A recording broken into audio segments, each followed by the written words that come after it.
Le fils du pauvre de Mouloud Ferraoun, chapitre 6. Mes deux tantes maternelles habitaient la même rue que mes parents. Mon grand-père Ahmad les avait laissées dans une petite maison sans étable et sans soupente. Dans un coin de la maisonnette trône un akoufi ventru que mes tantes n'ont jamais réussi à remplir. La toiture est basse, la porte n'a qu'un seul battant, la largeur de la courette ne dépasse pas la taille d'un homme et sa longueur est celle de la façade. On s'y trouve à l'étroit ainsi que des roitelets dans leur nid rond et obscur. Mais on y sent une douce chaleur d'intimité discrète et tranquille. Les murs qui vous frôlent à chacun de vos mouvements semblent vous caresser et les objets vous sourient dans la pénombre.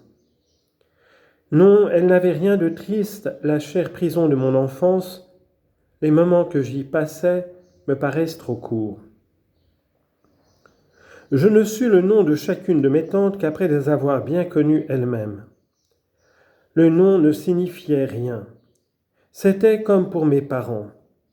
Je me rappelle avoir appris avec une surprise amusée de la bouche de ma petite cousine que son père s'appelle Lones, le mien Ramdan, ma mère Fatma, la sienne Halima. Je compris tout de suite, cependant, que c'étaient les autres qui les désignaient ainsi et que dans la famille, nous avions des mots plus doux qui n'appartenaient qu'à nous.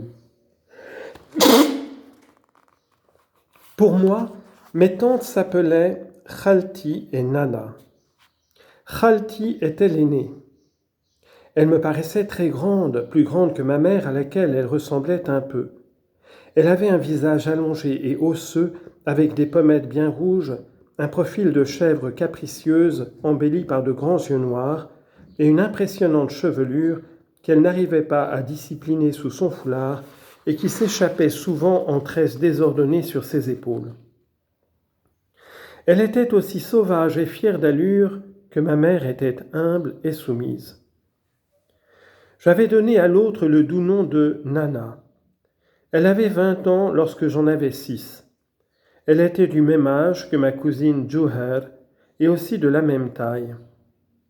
Néanmoins, ses sœurs s'accordaient à la déclarer plus belle. En tout cas, elle était infiniment plus douce. Elle était aimée de toutes les femmes du quartier qui l'appelaient notre Yamina. Son père l'avait gâtée, ses deux sœurs lui avaient servi de mère. Elle avait pris l'habitude de se faire obéir. Il vint un moment où ses sœurs ne purent rien décider sans elle. Fatma, mère de famille, recevait ses instructions. Khalti ne discutait jamais ses ordres. Quand j'y réfléchis à présent, je reconnais que ma mère et Khalti furent bien inspirées en se soumettant à Nana. Ma mère, que les chagrins et les soucis n'avaient point ménagé depuis la mort de ma grand-mère, puis de mon grand-père, était devenue une pauvre créature timorée, irrésolue, incapable de prendre parti, une fois qu'elle avait émis timidement quelques objections que lui suggérait son bon sens ou son expérience de la vie. Elle s'inclinait et ne contrariait jamais ceux qu'elle aimait. Quant à Khalti, elle ne péchait pas par excès de bon sens. Elle était aussi impulsive que mon oncle Lonis, mais lui au moins raisonnait. Khalti sortait souvent du sens commun, elle était incapable de se maîtriser. Lorsqu'on a affaire à de pareils gens, les relations de bon voisinage deviennent très précaires. Khalti plus d'une fois faillit faire perdre aux filles d'Ahmed l'estime des cousins. Ni les larmes hypocrites de ma mère, ni le morne silence de mon père, ni l'appui partial de mon oncle, qui défendait toujours Khalti, n'auraient arrangé les choses. Heureusement, notre Yamina était là. En considération de sa douceur, Cassie pardonnait à Khalti d'avoir rossé sa femme. Le cousin arabe avait été injurié.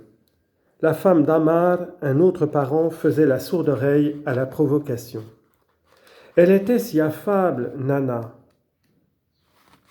Sa voix avait le don de calmer les voisins. N'écoutez pas Khalti, cousin, c'est notre folle, c'est votre folle, il faut la supporter. Reprochez-moi quoi que ce soit, et à Fatma aussi, mais laissez-la déraisonner, elle s'en repentira dans 1 minute. Et c'était vrai, Khalti regrettait toujours sa précipitation. Alors elle se mortifiait, elle pleurait et essayait de réparer. Elle y réussissait toujours car ses manières étaient inimitables. Elle faisait toutes les avances, se condamnait avec passion, accordait son affection avec le même sans-gêne qu'elle l'avait retiré la veille, déconcertait son adversaire qui se demandait vraiment s'il n'avait pas affaire à une folle. Généralement, on s'y laissait prendre. On pardonnait avec la certitude qu'on aurait à pardonner encore. Voilà comment Khalti arrangeait et troublait sans cesse ses relations. En définitive, cette façon de se conduire lui fit beaucoup de tort. Nous avons un terme aimable pour désigner ces sortes de gens, quelque chose entre fou et candide, sans rien de péjoratif. On droit à ce titre tous ceux qui ne savent pas dissimuler et qui sont trop sensibles, qui sont sévères pour eux-mêmes et craignent de chagriner autrui, qui oublient leur intérêt et se nuisent par peur de nuire. En général, lorsque des personnes bien sensées les jugent, elles disent « ce sont des enfants ». Khalti était une enfant. Elle devait le rester jusqu'à sa mort. Aussi ne tenait-on jamais compte de ce qu'elle disait ou de ce qu'elle voulait faire. Elle se soumettait toujours aux ordres de Nana avec la mauvaise humeur d'un gamin irascible. De même qu'un enfant, elle était servie par une grande intuition. Parfois, on l'aurait cru douée d'un sens supplémentaire qui lui permettait de deviner à coup sûr les intentions d'autrui à son égard ou à l'égard de ceux qu'elle aimait. Un regard, un geste, un mot, un changement imperceptible d'attitude suffisaient pour l'avertir. Mais elle n'avait même pas l'idée d'exploiter cet avantage et d'en tirer quelque autorité. Non, elle gardait pour elle ses impressions. Elle ne pouvait pas les expliquer. Il était inutile de les faire partager. Souvent aussi, elle ne pouvait pas réfréner un flot de sentiments. Elle laissait déborder sa joie ou sa rancune, son affection ou sa haine, puis tout rentrait dans l'ordre. Le caractère de Khalti convenait très bien au petit Fouroulou. Nous nous comprenions à merveille. J'aimais tendrement Nana qui n'avait que des caresses pour moi. Elle me cajolait, m'embrassait sans cesse, me gavait et m'obéissait. Khalti entendait autrement nos relations. J'étais pour elle un personnage comme un autre. Nous avions en quelque sorte des rapports d'égal à égal. Elle prétendait discuter avec moi, me faire entendre raison, se fâcher s'il le fallait ou se ranger à mon avis lorsqu'elle croyait que mon avis était bon. Cette façon de voir me plaisait beaucoup. Nous nous disputions et nous déraisonnions avec le plus grand sérieux. Nous devînmes de vrais camarades. Ce fut ma sœur Baya qui m'introduisit chez mes tantes. D'abord, elle m'y portait sur son dos lorsque j'avais 2 ou 3 ans pour me distraire, pendant que ma mère s'occupait du ménage. Ensuite, quand je pus marcher, mes premiers pas me conduisaient d'instinct au petit logis de mes tantes comme au seul havre sûr qui exista pour moi hors de notre maison. Baya, de son côté, prit de bonne heure l'habitude de vivre avec ses tantes. Nous formâmes bientôt une petite famille en marge de la grande, un cercle intime et égoïste, avec nos petits secrets, nos rêves naïfs, nos jeux puérils, nos querelles vite dissipées, dans une atmosphère de tendresse. Mes tantes travaillaient l'argile et la laine. La courette était toujours encombrée de poteries. Voici à l'angle, près du portail, un gros tas de bois qui servira à la cuisson. L'argile se travaille dès le printemps. Baya et Khalti vont la chercher dans des paniers à plusieurs kilomètres du village. Les mottes sèchent au soleil dans la cour, puis elles sont écrasées et réduites en poussière. Avec cette poussière imbibée d'eau, mes tantes font une pâte dont elles emplissent des jarres. La pâte devient consistante au bout de 2 jours. Il faut alors la malaxer vigoureusement et lui incorporer les débris d'un vieil ustensile broyé. Les grains de terre cuite ainsi ajoutés forment avec l'argile fraîche une pâte qui ne fondra pas. Il est temps de modeler. Khalti, le bas de sa gandoura tiré jusque sur les genoux, les bras tendus, le foulard relevé en turban, dépose un gros paquet de pâtes sur une planche. Elle façonne vivement le fond de la cruche, de la marmite ou du plat. C'est toujours une galette bien ronde. Khalti est attentive, elle travaille vite. Je sais qu'il ne faut pas lui parler. Ce n'est pas le moment. Nana, souriante et très à l'aise, saisit l'argile entre ses petites mains pâles, triture, tâte, caresse.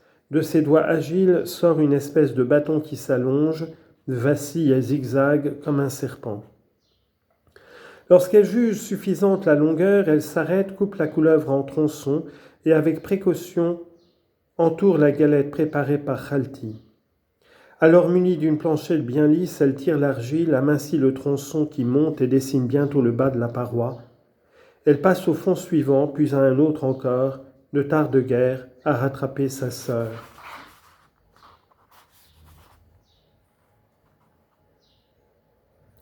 Mes tantes ne préparent que 3 ou 4 ustensiles à la fois parce que la cour est exiguë. Le dernier ustensile ébauché, Nana revient au premier qui a déjà séché un peu, nous disons qu'il a bu. Elle prend de nouveau un cylindre de pâte et l'ajoute à l'ébauche. Puis à l'aide de la raclette, elle aplatit, tire, polit, amincit l'argile, supprime les bavures. Les parois montent petit à petit. La marmite ou la cruche se dessine. La main droite tient la raclette et façonne l'intérieur. La main gauche surveille l'extérieur qu'elle caresse continuellement pour l'obliger à prendre forme. Khalti ne fait pas seulement les fonds de marmite. Elle travaille aussi bien que Nana. Mais de l'avis de tous, les cruches qui sortent des mains de Nana ont un cachet spécial. Elles sont toujours bien proportionnées, leurs lignes harmonieuses, leur col élancé, leur légèreté et la finesse de leurs ornements les font préférés par toutes les élégantes du village, tant il est vrai que ce que nous réalisons est toujours le miroir de ce que nous sommes. Chaque potière a son style particulier. Il suffit de présenter un objet quelconque aux moins initiées d'entre elles, elles indiquent immédiatement les mains d'où il sort. Sur ses rivales, Nana a une supériorité évidente, relevée par sa modestie et sa douceur. Aussi a-t-elle une grande réputation et beaucoup de clientes. Khalti n'est pas jalouse, elle est la première à admirer sa sœur, elle lui laisse le travail fin pour s'occuper des jarres, des larges plats à couscous et des marmites.